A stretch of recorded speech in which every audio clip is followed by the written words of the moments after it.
Josh, obviously there's problems at Baylor, so what you guys concentrate on this week to try to improve upon that? Really just getting our bodies back and honestly taking a break from football. Just making sure everybody's okay mentally. Just different things like that. It's good to get a break from football after a while. We had a long camp, a long summer, a long 6 weeks. So really just getting away, honestly. That was the biggest thing. We didn't really focus on football much. What you do on the weekend? I went home. Uh-huh. Yeah, see my folks. Do you want to talk football when you're home? You just want to relax and put it completely behind you? How do you handle it? My guy died as a coach, so I'm always talk football. So we really ain't You gonna got get. no choice, huh? Yeah, we ain't gonna get away from that. What's the challenge defending this running game this week with It's, TCU? it's a very talented running game too. Great backs, in my opinion. A great running quarterback. Pretty good offensive line. Receivers know how to block well. It's gonna be a pretty good challenge for us. What have you guys done well so far defensively? What are the issues that you need to clean up? I feel like, only comparison for honestly to last year, I feel like we're stopping the run a lot better than we were last year. Really, just a couple things to clean up in the passing game for real. That's really the only difference that I see. Are there some challenges for you with a running quarterback? I mean, with Duggan, you got to have the speed to be able to run him down because he's faster than a lot of the quarterbacks you Yeah. can face. What's the challenges there with him? The challenges really is just like you can do everything right, and he can still make a play with his feet. It's very, very similar to the Virginia Tech game. We had everything covered, and he makes a 3rd and 24 possible with his legs.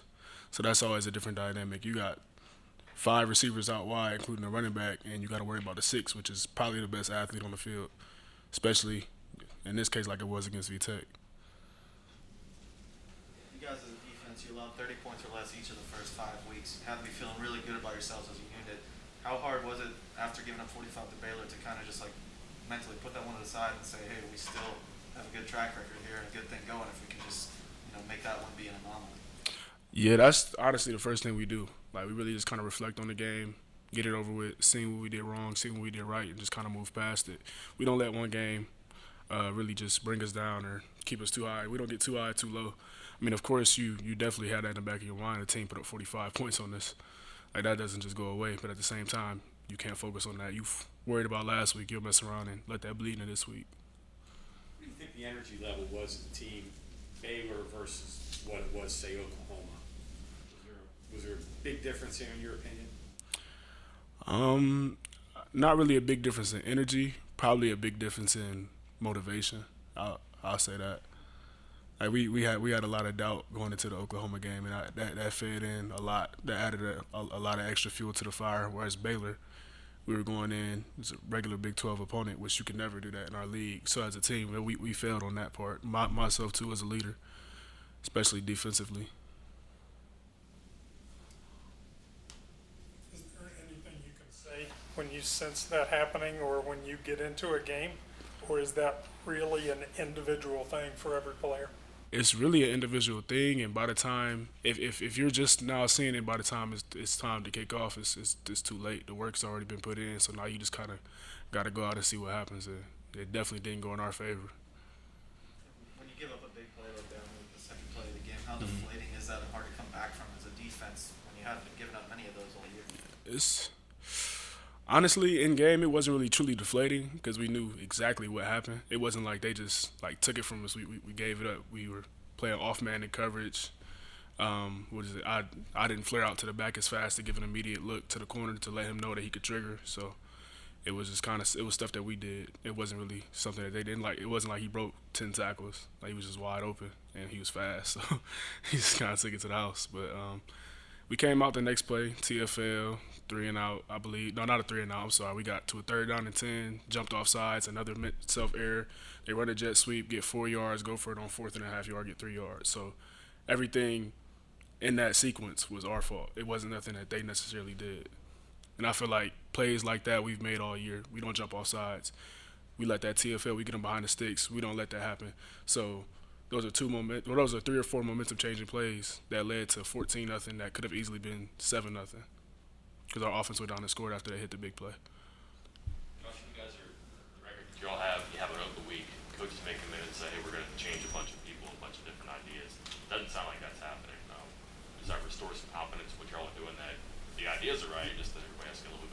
Yeah, I mean, honestly, nothing schematically outside of a couple of things that we got to correct that I can't really say, like to the media. But nothing too crazy. We just gotta go out and play football at the end of the day.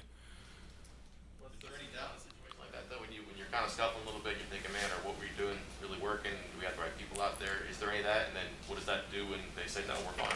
Give up.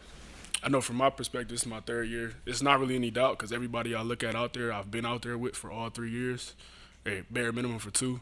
So on my end, it's not really any doubt. I know if I feel like that, other players feel like that as well.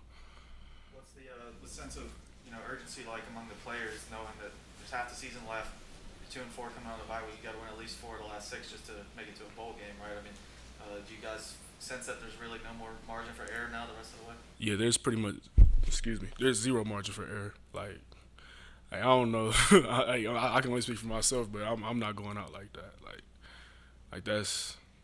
Excuse my language, but that's piss poor. Like in my opinion, I'm not going out like that. Not my senior year. So whatever has to happen has to happen. I don't care which way we go. I'm not finishing the season 2-10, 3-9, whatever it want to be. But that's not happening. Do you think maybe Saturday's game is a replay of Baylor in the fact that the urge is to stop the run because they run it so well, and with Baylor they got you in the pass game. Is there maybe a replay there a little bit in how you go about that? Well, I mean, you basically kind of said it. we wanted to load the box and rush for 250 yards a game. Yeah, the stretch was something that they pretty much killed everybody on, even though they had the one loss to Oklahoma State. So we did everything in our power to try to stop that, and I feel like we did, but they just hit us where we didn't expect it. We didn't think that not Buchanan. I forget his name, honestly. But Bohannon, we didn't think Bohannon can make those throws, and he made those throws, so he beat us. And you flip it around, you look at what TCU did in the pass game against Oklahoma. A lot of just 50-50 balls. Just throw it up in the air and go get it. Yeah, they have a lot of faith in their receivers, and their quarterback has an extremely strong arm, so just throw it up and see what happens. They had some success in the run game, too. I mean, Oklahoma was doing a lot of stunts and stuff, so they were getting a lot of hits on their ball carriers. But you watch the film, you turn on the film, the running backs won majority of that game against the linebackers and DBs. They've scored at least 27 points in every game this year. They're only 3-3 though, but obviously an explosive offense. Do you look at that at all and just say, hey, if we can just hold them to a certain number of points, like 25 or less or anything like that, that you should have a good chance of winning, or not setting a number like that? We really don't focus on setting a number. We really just focus on stopping key players. Like if you throw a number out there, it's kind of misleading. We know that we have to shut down the quarterback's run game. We have to shut down their run game. If we do that, we make them one-dimensional. The same thing we did last year to them. Of course, it's not the same dynamic, but I mean, football is football.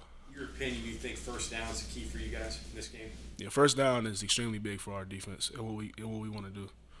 We want to get teams behind the sticks. We have a pretty good defensive line, in my opinion, good edge rushers, and we want to be able to use them. So if we get a team behind the sticks, it's playing into our hands. You guys feel any different with Jackie playing spear? No, Jackie's actually our nickel spear. I don't know if you guys would see in a couple third down packages when we put another DB and Jackie goes, he would move the corner and go to spear. So it's pretty much the same thing. It's the same position. We just kind of move our back end and our linebackers around a little bit and switch responsibilities. But his job is his job. He's been playing spear for, I think, since like the second week of camp when we installed that defense. What you said before about you don't want to finish the season, whatever, 2 or 3. Is that an attitude that a mindset that some of the other players have too? Do you sense that on the team? Yeah, definitely. It's a sense of pride, honestly. Like, I mean, since I've been here outside of my freshman year, we had a little success. I haven't had much success wearing a Mountaineer uniform, and I'm not used to that. Like, I always won in high school, Little League, so to go out and finish worse than what we've been at, that doesn't sit right with me, especially when I'm not satisfied with where we've been. How you handle it? Let the play show it, honestly. That's really the only way we can handle it. I could say everything I want Monday through Friday, but if I go out on Saturday and don't show it, it really don't make a difference. At this point, would you just be satisfied with at least getting back to 500 and making sure you get to a bowl game to end your senior year and not going out, with a losing record? That's a goal, but I wouldn't necessarily say satisfied. Never satisfied, but that's something that'd be all right. It'd be decent. Up until 2 weeks ago, every game could have gone either way. Mm-hmm. Is there a that in the back of your mind too, that, hey, you know, we do one more thing, we play a little bit harder, or we, you know, pay attention, whatever, it could be different? 12 plays exactly. Oh, not 12 plays, 12 points exactly. Right. That's something you don't forget, honestly. 6 points against Maryland. What is it? 3 against Oklahoma, and then 3 against Texas Tech. 2 game-winning drives to kick a field goal against our defense. We can't allow that to happen.